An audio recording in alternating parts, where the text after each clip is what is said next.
Genèse 37 sur 1-36.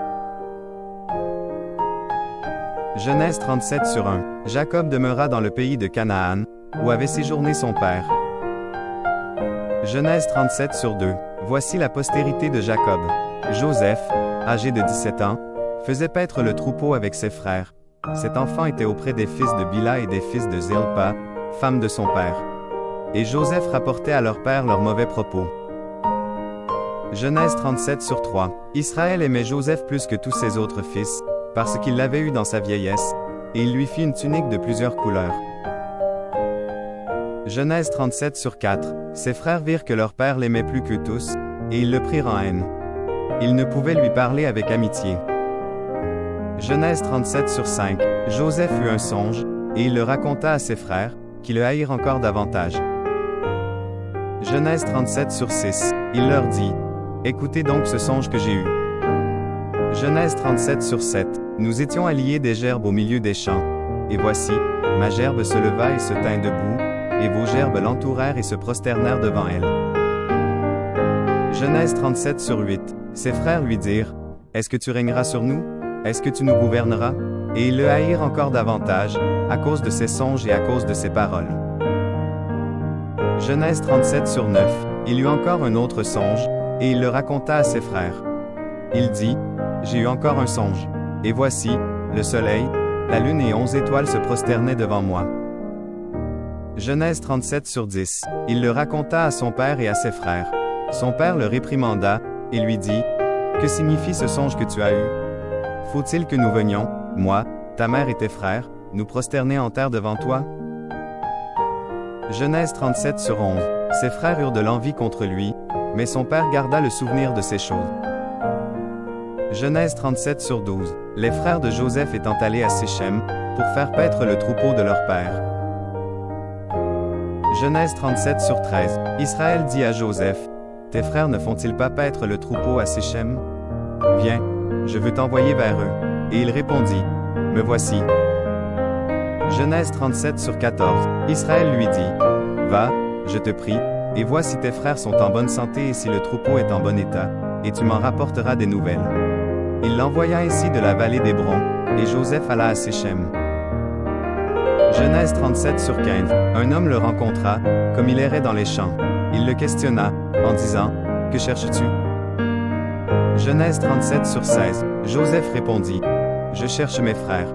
Dis-moi, je te prie, où ils font paître leurs troupeaux. Genèse 37 sur 17. Et l'homme dit: Ils sont partis d'ici, car je les ai entendus dire: Allons à Dothan. Joseph alla après ses frères, et il les trouva à Dothan. Genèse 37 sur 18. Ils le virent de loin, et, avant qu'il fût près d'eux, ils comploèrent de le faire mourir. Genèse 37 sur 19. Ils se dirent l'un à l'autre: Voici le faiseur de songes qui arrive. Genèse 37 sur 20. Venez maintenant, tuons-le, et jetons-le dans une des citernes. Nous dirons qu'une bête féroce l'a dévoré, et nous verrons ce que deviendront ses songes. Genèse 37 sur 21. Ruben entendit cela, et il le délivra de leurs mains. Il dit: Ne lui ôtons pas la vie. Genèse 37 sur 22. Ruben leur dit: Ne répandez point de sang, jetez-le dans cette cître qui est au désert, et ne mettez pas la main sur lui. Il avait dessein de le délivrer de leurs mains pour le faire retourner vers son père. Genèse 37 sur 23. Lorsque Joseph fut arrivé auprès de ses frères, ils le dépouillèrent de sa tunique, de la tunique de plusieurs couleurs, qu'il avait sur lui. Genèse 37 sur 24. Ils le prirent, et le jetèrent dans la citerne. Cette citerne était vide, il n'y avait point d'eau. Genèse 37 sur 25. Ils s'assirent ensuite pour manger. Ayant levé les yeux, ils virent une caravane d'Ismaélites venant de Galade. Leurs chameaux étaient chargés d'aromates, de baume et de myrrhe, qu'ils transportaient en Égypte. Genèse 37 sur 26. Alors Juda dit à ses frères: Que gagnerons-nous à tuer notre frère et à cacher son sang? Genèse 37 sur 27. Venez, vendons-le aux Ismaélites, et ne mettons pas la main sur lui, car il est notre frère, notre chair. Et ses frères l'écoutèrent. Genèse 37 sur 28. Au passage des marchands madianites, ils tirèrent et firent remonter Joseph hors de la citerne, et ils le vendirent pour 20 sécles d'argent aux Ismaélites, qui l'emmenèrent en Égypte. Genèse 37 sur 29. Ruben revint à la citerne, et voici, Joseph n'était plus dans la citerne. Il déchira ses vêtements. Genèse 37 sur 30. Retourna vers ses frères, et dit, l'enfant n'y est plus. Et moi, où irai-je? Genèse 37 sur 31. Ils prirent alors la tunique de Joseph, et, ayant tué un bouc, ils plongèrent la tunique dans le sang. Genèse 37 sur 32. Ils envoyèrent à leur père la tunique de plusieurs couleurs, en lui faisant dire, voici ce que nous avons trouvé.